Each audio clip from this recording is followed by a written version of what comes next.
우리 역대상 묵상하고 있는데요. 오늘은 역대상 16장 1절부터 11절 내용입니다.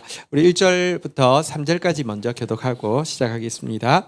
하나님의 궤를 메고 들어가서 다윗이 그것을 위하여 친 장막 가운데 두고 번제와 화목제를 하나님께 드리니라. 2절 읽겠습니다. 시작. 다윗이 번제와 화목제를 드리기를 마치고 여호와의 이름으로 백성을 축복하고 3절 같이 읽을까요? 시작. 이스라엘 무리 중 남녀를 막론하고 각 사람에게 떡 한 덩이와 야자 열매로 만든 과자와 건포도로 만든 과자 하나씩을 나누어 주었더라. 자, 1절부터 보겠습니다. 이제 언약궤를 다윗의 장막에 이제 안치를 하게 되었습니다.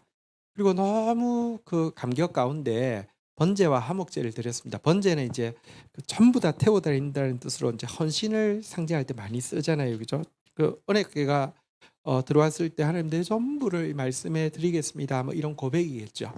화목제란 이제 하나님과 정말 친밀하게 된 것에 대한 감사제죠. 그러니까 화목제는 감사제, 달리 감사제라고 하거든요. 그러니까 어쨌든 헌신과 또 감사를 하나님께 드리고는요.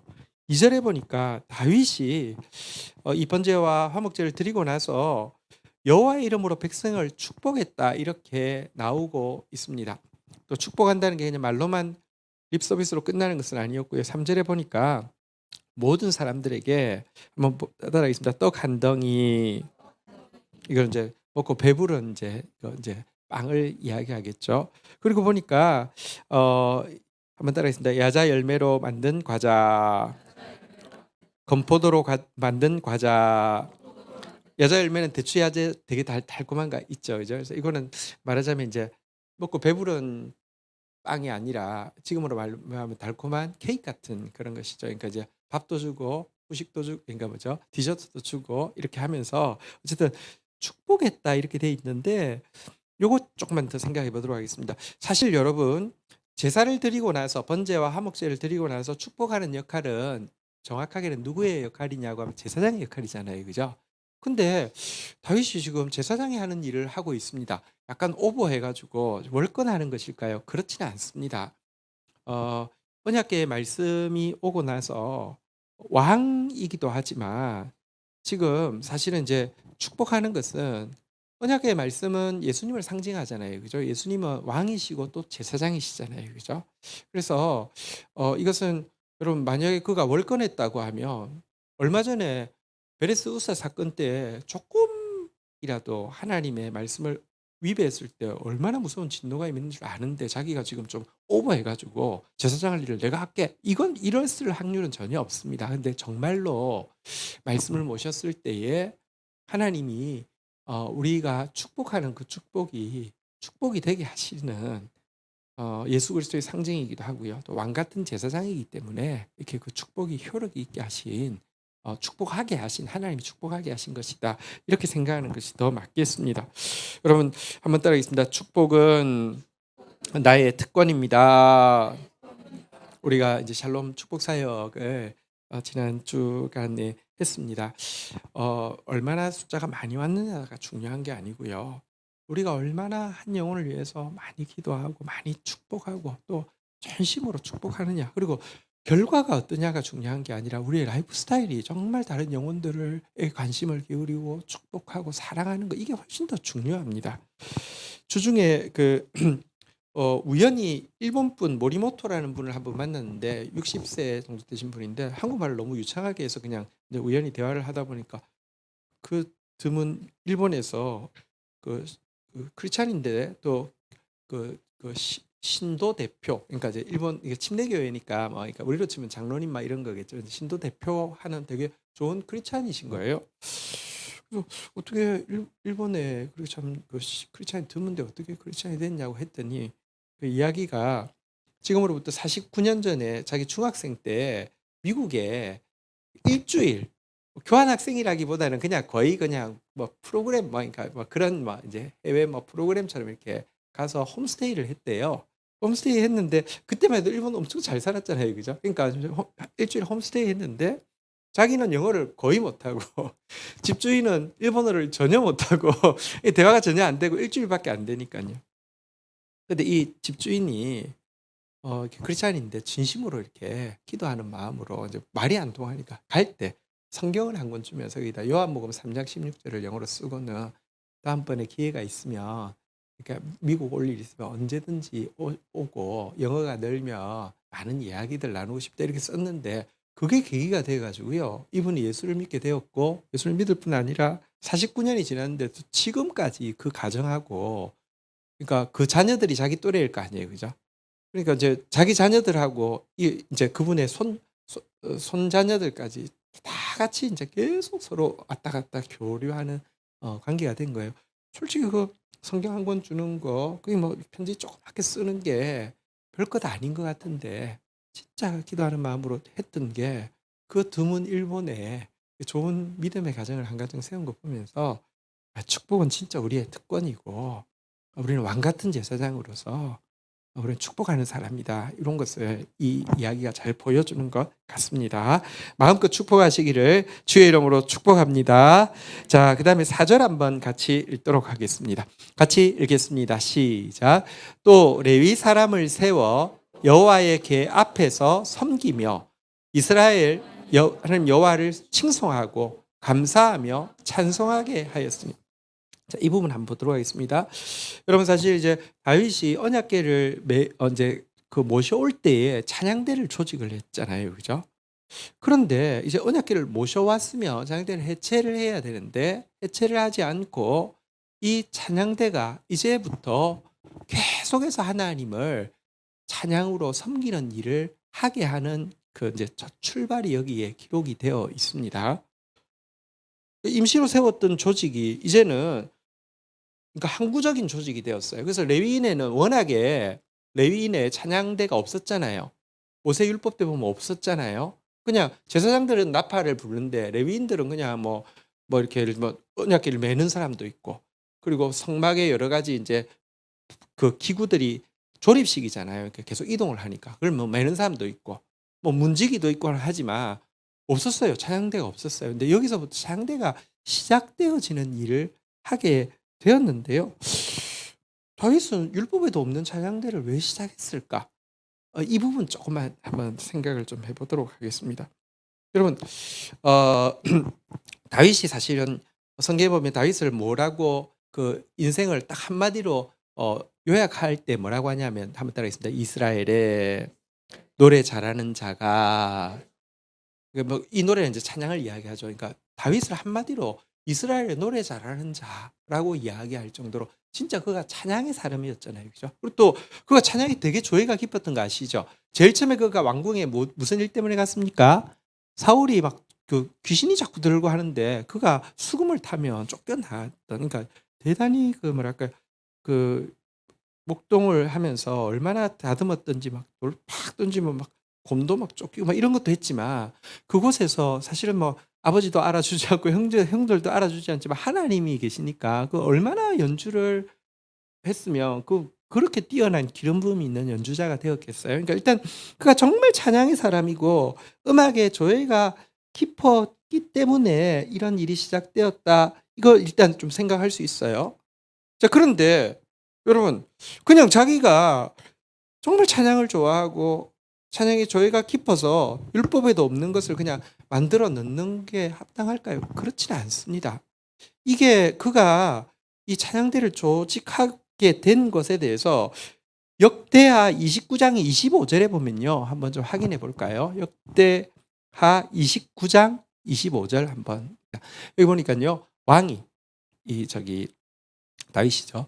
레위 사람들을 여호와의 전에 두어서 다윗과 왕의 선견자 갓과 선지자 나단이 명령한 대로 재금과 비파와 수금을 잡게 하니 여기 보니까 다윗의 명령일 뿐만 아니라 누구의 명령이었다고요? 갓과 나단 다시 말하면 선지자의 명령. 선지자는 자기가 말하는 사람이 아니잖아요. 하나님 말을 대언하잖아요. 그죠? 하나님이 성가대를 하게 했다라는 말이에요. 자, 여기서 좀 보면 여러분 하나님이 워낙에 성가대 이 찬양대에 대한 계획이 없었는데 다윗이 좋아해서 한 것이 아니라 하나님 사실 워낙부터 찬양을 좋아하는 분이시잖아요. 그죠? 사실 천국에서 워낙은 사탄이 타락하기 전에 하나님 찬양하는 일을 했잖아요. 그죠? 사실 하나님은 어 이스라엘 찬양 가운데 거하시는 분이시다라는 표현도 있고 하나님 찬양하는 걸 좋아하시는 분이시기도 하고 또 사실은 여러분 사 솔직히 찬양할 만한 사람 우리가 막 누구에 빠져 가지고 막 빠가 되어서 칭송해도 조금 지나면 그럴 만한 사람 아니에요. 하나님 정말 찬양할 만한 분이란 말입니다. 그런데 모세가 율법을 할 때에는 1차적으로 죄송하지만 모세 죄송하지만 모세님 죄송하지만 모세는 별로 찬양에는 조예가 또 없었던 듯도 하고요. 2차적으로는 그러니까 거기에 비하면 다윗이 찬양의 조예가 있기도 했고 또 1차적으로는 율법을 지금 주는데 주안점을 두었다고 하면 다윗은 이제 하나님 나라의 상징 그러니까 다윗의 후손으로 예수께서 오시고 이 성전의 본체로 예수께서 오실 때 하나님 나라가 좀 더 가까우니까 하나님 워낙에 주시려고 했던 찬양대가 이 다윗의 이 언약궤를 옮기는 일로부터 이제 아예 그냥 공식적으로 그러니까 정규적으로 이렇게 시작되어지게 한 것이다. 이런 생각을 하게 됩니다. 여러분 그래서 실제 하나님 나라가 강하게 임할 때 나타나는 아주 현저한 증세 중에 하나가 찬양이 굉장히 강하게 임한다는 것입니다.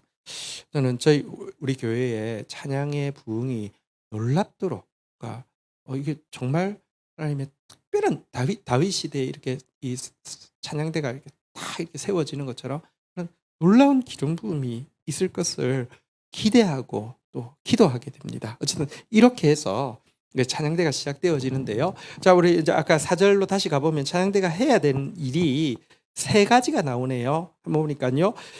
하나님 여호와를 한번 따라하겠습니다. 칭송하고 감사하며 찬양하게 하였으니 다시 한번 따라하겠습니다. 칭송하며 감사하며 찬양하게 하였으니 근데 이게 약간 이제 번역상의 문제가 있는데 칭송은 정확한 뜻은 기억하다, 회상하다라는 뜻입니다. 그러니까 하나님이 하신 일을 자꾸 기억하게 하는 거, 하나님이 하신 일을 자꾸 돌아보게 하는 거. 그러니까 그러니까 이런 일을 하셔서 칭송합니다. 하나님 이런 일을 행하신 것들을 너무 놀랍습니다. 그렇게 연결은 될 수 있지만 정확한 첫 번째 뜻은 기억하게 하고 회상하게 하는 것입니다. 찬양이 뭐 하는 거냐고 하면요. 하나님이 하신 일들을 자꾸 되뇌이게 하는 거예요. 우리 상황을 보면 막 우리를 압도할 것 같은 막 슬픔이 혹은 막 그냥 우울함이 막 이렇게 있어도 그때마다 찬양이 뭐라고요? 기억하게 하는 거예요. 회상하게 하는 거예요. 그게 찬양대가 하는 일이에요. 두 번째 이제 감사하는 것은 기억하고 회상하니까 그것에 대해서 이제 감사가 막 터져 나온다는 뜻이겠죠. 이 감사라는 단어로 지금 번역되어진 원래 단어는 야다라는 뜻으로 손을 든다는 뜻이고 또 인정하다는 뜻이 있는데 여러분 이제 막 우울한 상황 가운데 하나님의 일을 기억하고 회상하고 나니까 우리가요 하나님 지금도 하나님 일하고 계십니다라고 인정이 되고 하나님 인정이 되니까 손을 드는 거예요. 그러니까 하나님 이게 이제 감사라는 뜻이고요. 마지막으로 이 찬양한다는 뜻은 할랄이라는 단어인데 큰 소리로 화답한다는 뜻인데 약간 감사까지는 그냥 개인의 고백이라고 하며 그 다음에는 하나님 하신 일을 돌아보고 그게 인정이 되고 내가 손을 들고 나면 그 다음부터는 막 그냥 큰 소리로 막 할렐루야 하면서 외치면서 막 노래하게 하는 거. 찬양한다는 것은 이 세 가지를 찬양대가 하는 일은 이 세 가지를 하는 것이다. 이걸 좀 보여주고 있는데요. 자 이제 그 찬양대 조직을 한번 보도록 하겠습니다. 5절부터 6절 교독하겠습니다.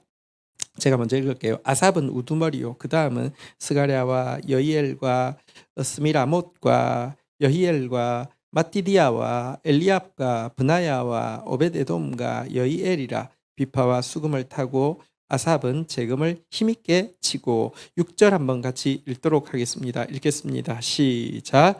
제사장 브나야와 야시엘은 항상 하나님의 언약궤 앞에서 나팔을 부니라. 자 여기 보니까 6절에 보니까 이 찬양대 이제 항구적으로 조직된 찬양대에 우두머리의 이름이 나옵니다. 누구입니까? 5절 누구입니까? 아삽이라는 사람이 나오고요. 그리고 그 찬양대 조직의 리더들이 쭉 이름이 좀 나오고 있는데요. 자 이제 여러분 이 시대에 다윗 시대의 기름 부심이 그 이제 하나님 나라가 가까워지니까 찬양에 막 폭발을 했는데 찬양이 폭발하게 된 대단히 중요한 요인이 찬양하는 사람과 관련이 있는데요. 아삽 한번 좀 보도록 하겠습니다. 먼저 여러분 사실 앞에서 찬양대가 임시로 조직되었잖아요. 근데 그때 찬양대장이 몇 명이 나왔냐고 하면 3명이 나왔습니다. 한번 좀 확인해 볼까요? 찬양대장이 우리 역대상 15장 17절에 보니까 찬양대를 조직했잖아요. 그죠? 그래서 제일 첫 번째 누구? 헤만. 그다음에 두 번째 누구? 아삽. 세 번째 누구? 에단. 이 3명을 세웠어요. 근데 이제 역대상 좀 더 앞에 가보면 조금 더 자세히 설명이 돼 있는데 헤만이 중심에 딱 있고요. 오른쪽에 아삽이 있고요. 왼쪽에 에단이 있다. 이렇게도 소개되어 있고 어쨌든 임시 조직 때는 리더가 명확히 헤만이었어요. 게다가 헤만은 여기 보니까 요엘의 아들이라고만 나왔는데 요엘의 아버지가 누군지 혹시 아십니까? 요엘의 아버지는 사무엘입니다. 그러니까 사무엘의 손자입니다. 이게 그 족보에 나와 있거든요. 역대 앞쪽에 보면 사무엘의 손자 무려. 게다가 그 제일 처음에 이제 그 세 명 중에서 제일 중심, 그러니까 제일 먼저도 나오고 제일 중심에 있던 인물이었습니다. 그랬는데 이분이 지금은 아삽이 우두머리로 나오고요. 이제 나머지 지금 여기 우리가 읽었던 본문에는 나머지 두 사람인 헤만과 에단이 나오지 않지만 뒤에 가면 나옵니다. 그러니까 저기 기본에도 상당히 저기 그 성소가 있으니까 이제 거기 맞기는 하는데 어쨌든 리더의 이름에서 제일 우두머리로 헤만이 나왔다가 아삽으로 좀 바뀌게 되었는데요. 여기 그 역대기를 자세히 보면 재밌는 게 순서가 제일 처음에 헤만, 아삽, 에단으로 나왔다가 뒤에 가면 아삽, 헤만, 에단은 여두둔하고 같은 말입니다. 여두둔 이렇게 나왔다가 더 뒤에 가면 또 이런 데도 있어요. 아삽, 여두둔, 헤만이 제일 처음에 제일 앞에 나왔다가 중간에 나왔다가 끝까지 나왔어요. 그러면 약간 여러분 보십시오. 무려 사무엘 손주인데 이거 1등 하다가 2등 하다가 3등 하면 이게 되게 기분 엄청 상하지 않겠어요? 근데 다윗 시대에 이 세 사람의 이름이 어쨌든 계속 나와요. 다시 말하면 헤만이 기분 나빠 때려치운 게 아니라요. 상관없이 계속 나와요. 여기서 우선은요, 헤만에 대해서 헤만이 굉장히 겸손한 사람이었다는 거 알 수 있습니다. 그리고 그가 그 찬양대 리더로 선 게 기쁜 게 아니라 하나님 찬양하는 일이 기뻤고요. 그는 하나님의 권위가 그렇게 리더십을 아삽에게 부여하니까 얼마든지 또 나중에는 심지어 그 여두둔보다 더 밑에 이름이 나와도요. 아무 상관없는. 그래서 제가 이 세 사람이 계속 끝까지 나오는데요. 세 사람 중에서 우선은 헤만은 대단히 인격적인 사람, 그러니까 되게 덕이 있는 사람이었다 이런 생각이 좀 듭니다.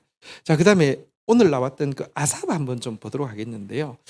아삽은 세 사람 중에서 어쨌든 이제 이 조직이 딱 되면서는 우두머리가 되고요.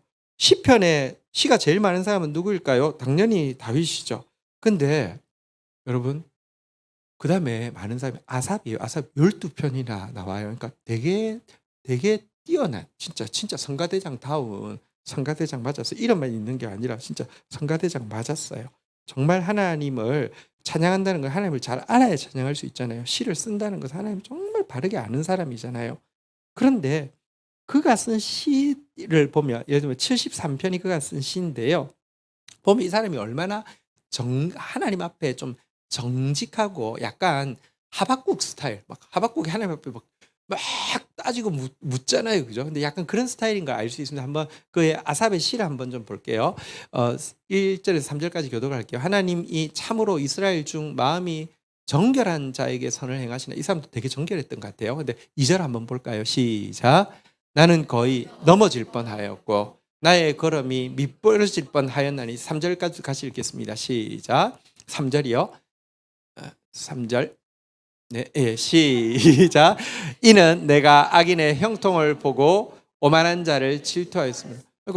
그 막 아닌 척 하지 않고 하나님 앞에서 막 약간 하박국처럼 막 따지고 뭐 이런 스타일인데 되게 정직하잖아요, 그죠? 근데 결론은 뭐냐고 하면 16절, 17절 마지막 내용에 보면요, 내가 어찌하면 이를 알까 하여 생각한즉 그것이 내게 심한 고통이 되었더니 17절 같이 한번 읽도록 하겠습니다. 시작.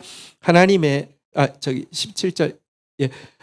시편 73편 17절. 예. 17절. 예.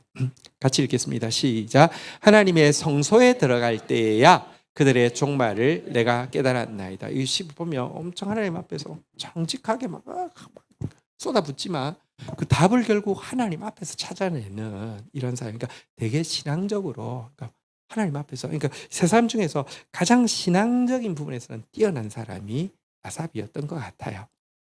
마지막으로 에단 혹은 여두둔이라는 사람 한 사람이 더 있는데요.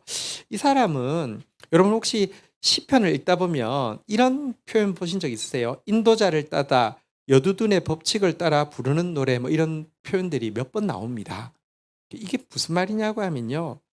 그 에단의 손에 지휘에 의하여 부르는 노래라는 의미인데요. 어쨌든 지휘자였다는 것도 알 수 있고요. 조금 더 정확하게 이야기하면 보통 노래 앞에 여러분 뭐 엘다스헷에 맞추어 부르는 노래, 뭐 요낫 엘렘 르호김에 맞추어 부르는 시, 뭐 소산님에 따라 부르는 노래, 뭐 이런 표현이 있어요. 이게 뭐냐고 하면 옛날에는 가사는 있는데 곡은요. 가사는 다른데 곡은 거의 비슷했어요.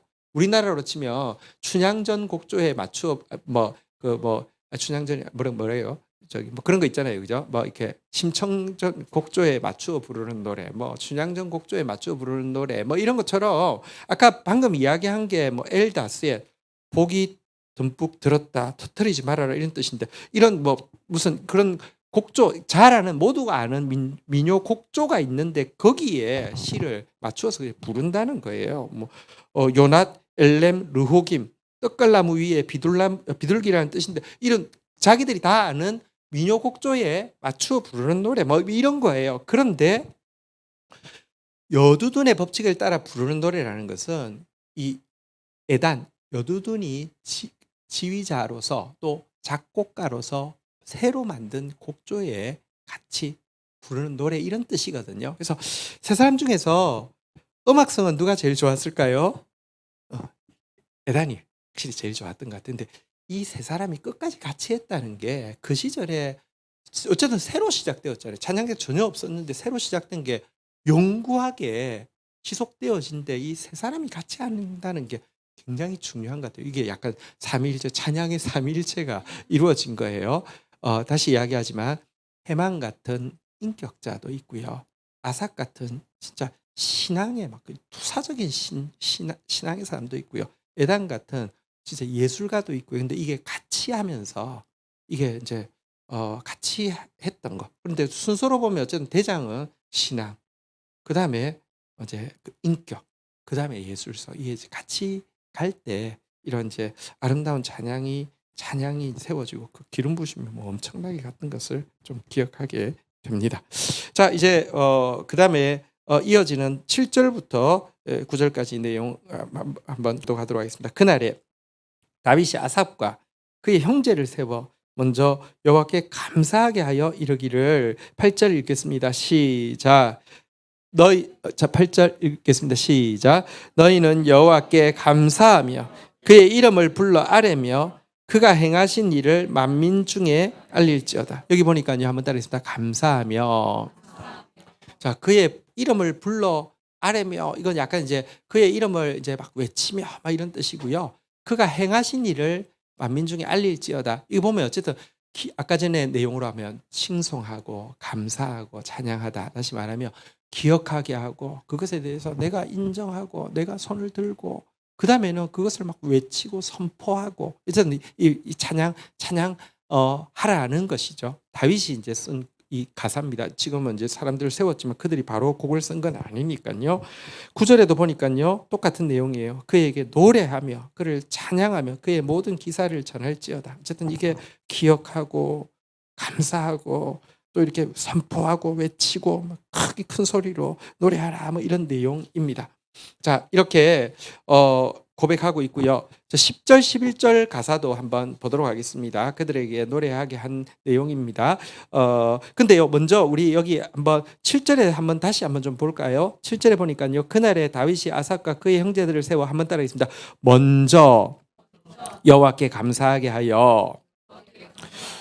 자, 찬양대가 먼저 여호와께 감사합니다. 칭송하고 찬양합니다. 누구보다 먼저? 백성보다 먼저. 찬양대는요, 다른 사람들 막 찬양 열심히 하세요 그게 아닙니다. 자기가 먼저 진짜 자기가 찬양을 한 겁니다. 기억하고 그분의 일을 기억하고 회상하고 그분의 일에 대해서 인정하고 손을 들고 감사하고 그리고 나서는 막 선포하고 나서 그 다음에 하는 게 효력이 있지. 자기가 안 해놓고 멋지게 막 사람들 앞에서 쇼하는 것은 바른 찬양이 아닙니다. 먼저 해야 되는 것이고요. 자, 그 다음에 10절, 11절 마지막 내용 보도록 하겠습니다. 같이 한번 읽도록 하겠습니다. 시작. 그의 성호를 자랑하라. 여호와를 구하는 자마다 마음이 즐거울지로다. 11절 마지막 절입니다. 시작. 여호와와 그의 능력을 구할지어다. 항상 그의 얼굴을 찾을지어다. 자, 10절에 보니까요, 찬양대한테 이야기합니다. 한번 따라하겠습니다. 그의 성호를 자랑하라. 그의 거룩한 이름을 자랑하라 이야기합니다. 찬양대 항상 주의해야 됩니다. 이게 앞서서 하다 보니까 약간요, 자기 자랑이 되기 쉽고요. 그래서 교회에서도 일어나는 타락 중에 되게 좀 많은 게 찬양 인도자의 타락이 되게 많고요. 찬양 인도자가 교만해지는 경우도 많고 또 막 이게 성적인 막 타락에 빠지는 경우도 많고 이게 그럴 수 있는 게 여러분 이 일이 제일 드러나는 일이잖아요, 그죠? 루시퍼도 그랬잖아요, 그죠? 근데 꼭 기억해야 합니다. 한번 따라하겠습니다. 그의 성호를 자랑하라.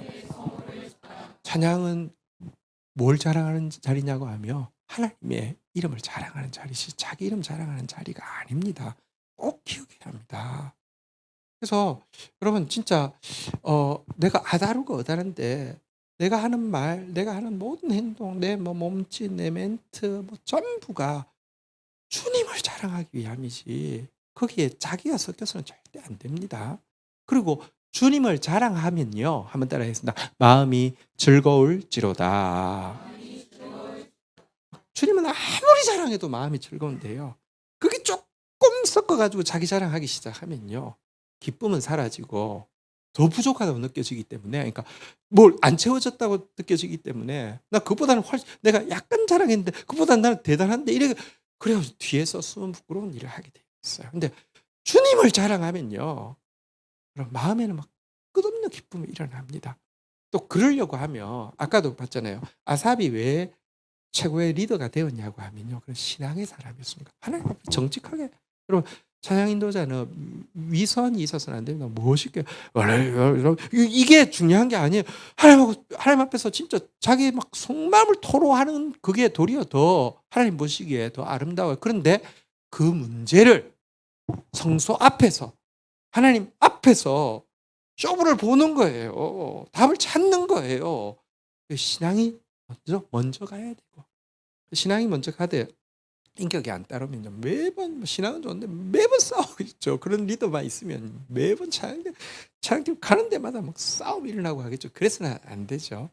그러니까 해만과 같은 진짜 이렇게 인격, 그 다음에 음악성, 어쨌든 그분의 성호를 자랑하라고 찬양대한테 이야기합니다. 그리고 11절에 보니까요, 한번 따라하겠습니다. 여호와와. 여러분 우리가 창대가 구해야 될 내용이 무엇이냐? 여호와를 구하는 겁니다. 여호와를 구한다는 게 구체적으로는요, 한번 따라하겠습니다. 그의 능력, 그의 얼굴. 여러분 정말 하나님의 능력으로 하는 것과 내 능력으로 하는 것 다릅니다. 하나님의 얼굴빛이 우리에게 임해서 그 평강으로 그 은혜로 하는 것과 내 막 화장하고 내 막 조명빨에 내 막 꼴값에, 사실 좀 찬양 인도자도 약간 잘생긴 사람이 있어요. 잘생겨서 뭐 이렇게 말도 뭐 멋지게 하고 그래서 은혜 끼치는 것도 있어요. 막 미치는 것도 있어. 큰일 나요. 진짜 꼴값 한다는 말은 진리 같아요. 나 꼴값 안 할 사람은 못 봐. 그래서 조심하셔야 돼요. 저 같은 사람 조금 덜 이렇게 꼴값을 할 게 없으니까. 근데 여러분 그러니까 그의 얼굴이 아니라 자기 얼굴을 드러내기 시작하면요, 진짜 큰일 납니다. 찬양대한테 여호와를 찾아라, 그의 능력, 그의 얼굴 찾아라, 이렇게 이야기를 하고 있는데요. 어쨌든 우리 오늘 이렇게 다윗의 언약궤를 안치하고 나서 찬양이 이제 정말 예배에 정말 본격적인 순서로 이제 도입되게 된 이 부분을 보았는데요. 어쨌든 우리 그분을 오늘 칭송하고 그분께 감사하고 그분을 찬양하는 정말 해만 같은 사람, 아삭 같은 사람, 에단, 여두둔 같은 사람 되기를 주의 이름으로 축복합니다. 자리에서 일어서시겠습니다.